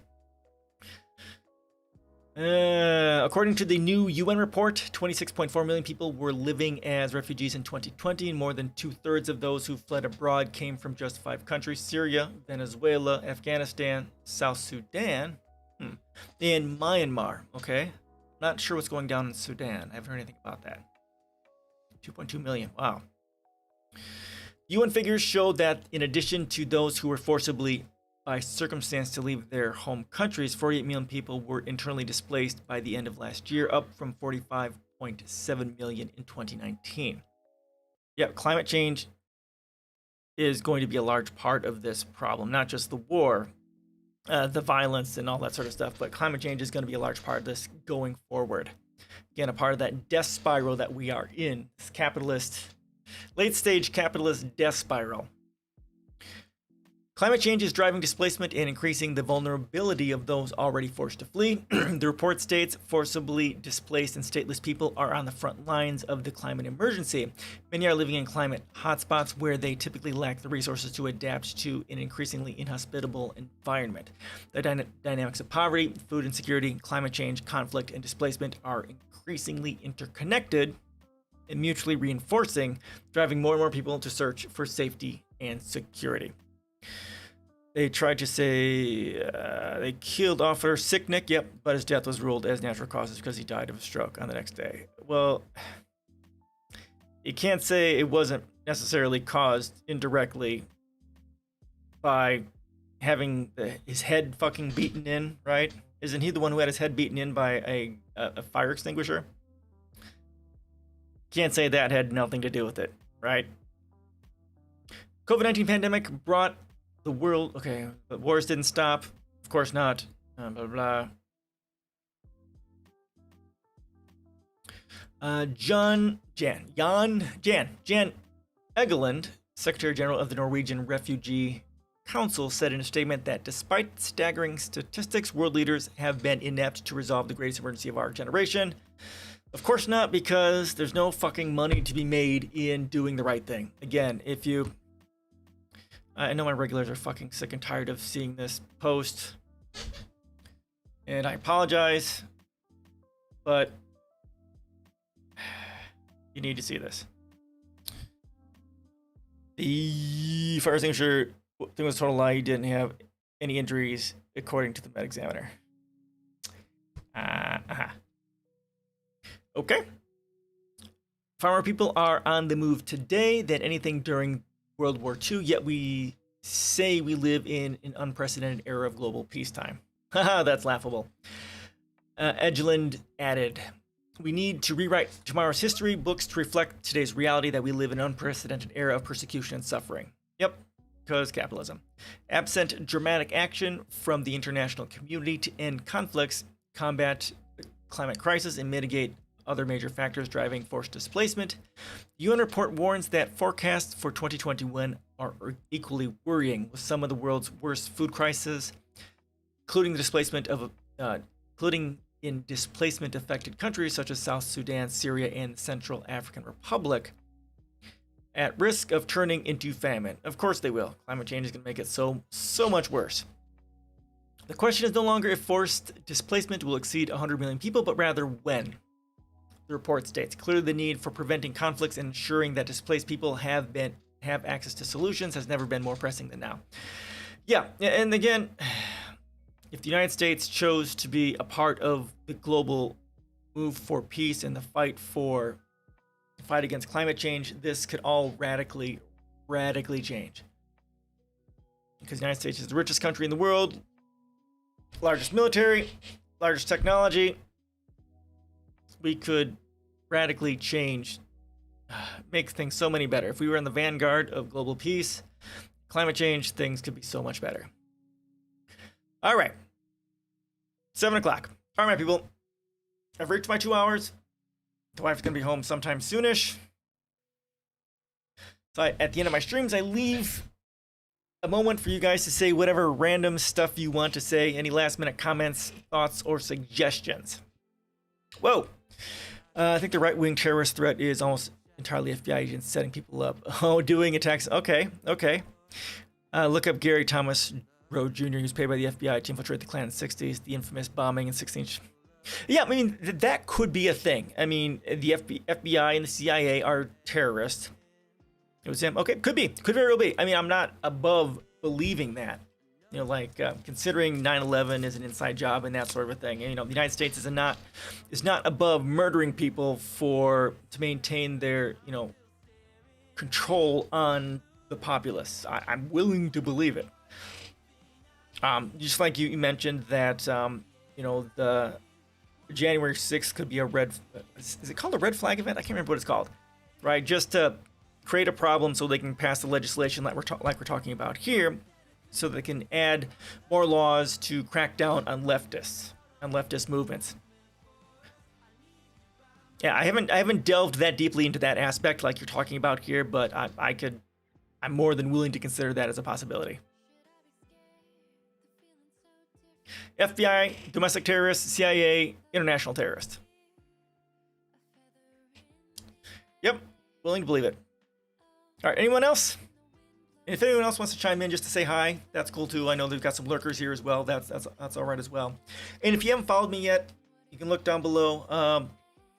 I'm on Twitch, YouTube, Twitter, Facebook. Got my blog, my policy, and all that stuff is there as well. And Discord as well. I have a Discord account as well. You have a good day. You have a good night too, man. Thanks so much for staying up. I know it's late there for you, like fucking 2-3 o'clock in the morning. So get some sleep. And good luck in the hotspot. Hope you're COVID free.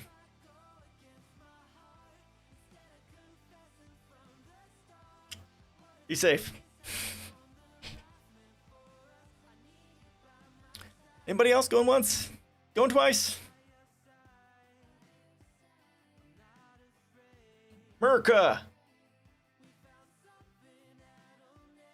Anybody? I need to avoid most places now. It's Philippines. I know. I've got no problems with that. I say people bad. I don't people. Peopling's not my thing. Anybody else? Last call. Last call for alcohol. I stream on Tuesdays and Thursdays and Saturdays for 2 hours each. So if you want to follow me and get noticed when I come on, feel free to follow. Anybody else? Nobody? Okay. All right, everyone. Have a great weekend. Thank you for gifting me with your time. Have a great week, and we'll see you guys later.